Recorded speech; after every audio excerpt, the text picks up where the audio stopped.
The Progressive Caucus is claiming that the Supreme Court doesn't have the right to overturn Roe v. Wade. Washington Representative Pramila Jayapal slamming the court's conservative justices for what she calls, quote, a stunning rebuke of precedent and a woman's fundamental freedom. And we want to talk about that and much more with our man from the Northwest, KTTH Seattle talk radio host Jason Rantz. Jason, before we begin our conversation, I just want to share this soundbite from Representative Jayapal and what she had to say about the fundamental freedom.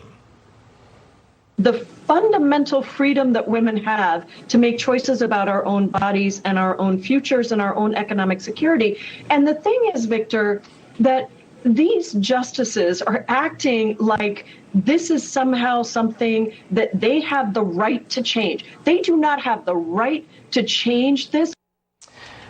Clearly, Jason, they have the right to make a ruling on what they believe, or some of them believe, the majority of them apparently believe it was bad law, and send it back to the states and back to the legislative body. What say you?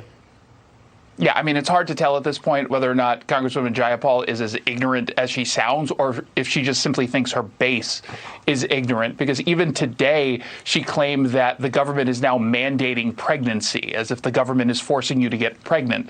Now, she not only takes these positions on TV, but then she goes on Twitter and twice now within the last 24 hours, she's indicated or implied that overturning Roe v. Wade actually creates a federal ban on abortion, which of course is also untrue. She is constantly lying, and she's trying to rile up the base, which she is actively telling they need to take it to the streets, which kind of sounds like what we heard and then experienced during the mostly peaceful riots during BLM's movement within 2020, 2021. So it seems pretty clear what she's trying to do here.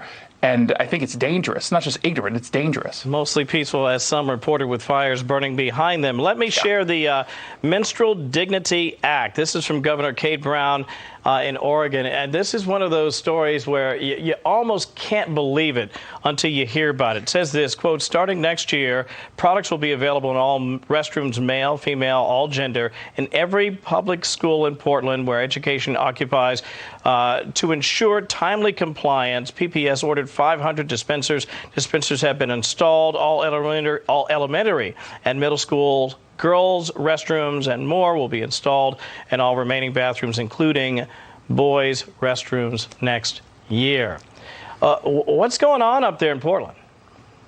Yeah, so this is part of a movement called menstrual equity, which says that you now have the right to menstrual dignity. And they're speaking specifically about trans, non-binary, two-spirit, and intersex students. You've got the Oregon Department of Education now putting out this toolkit for educators in which they're being told to ditch the word girls and say menstruating students. Instead of saying girls may begin to menstruate, educators are supposed to say someone with a uterus and ovaries may begin to menstruate, which is just a wordy way to say girls. I mean, what they're trying to do is erase gendered language from the conversations and normalize the idea that boys can menstruate, which of course is ludicrous. And what's, I think, maddening here is you've got a reasonable idea to give free feminine hygiene products to girls, because sometimes you're going to have an emergency at school and you shouldn't be embarrassed about that. And yet, of course, they have to go one step too far, or in this case, 10 steps too far, because they want to signal their wokeness. And I just think it's too much. In the 15 seconds we have left, I just want to run this by you. The shoplifting search continues in Seattle. No jail for a suspect seen punching a victim as the search continues. What can you tell us about that story quickly?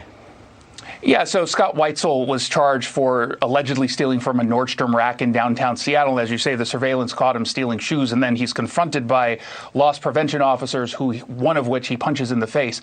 On the way to jail, according to the court documents, they say he threatens to murder cops. He promises to return to the store. And instead of putting him in jail, Judge Joanna Bender released him on his own personal recognizance for a jail alternative program. So we continue to this sort of trend of not putting people in jail where they probably belong. Giving new meaning to the Wild West. Jason Rantz, as always, my friend, thank you so much. Have a great Thursday night. We appreciate it. Thanks. Coming up, we return.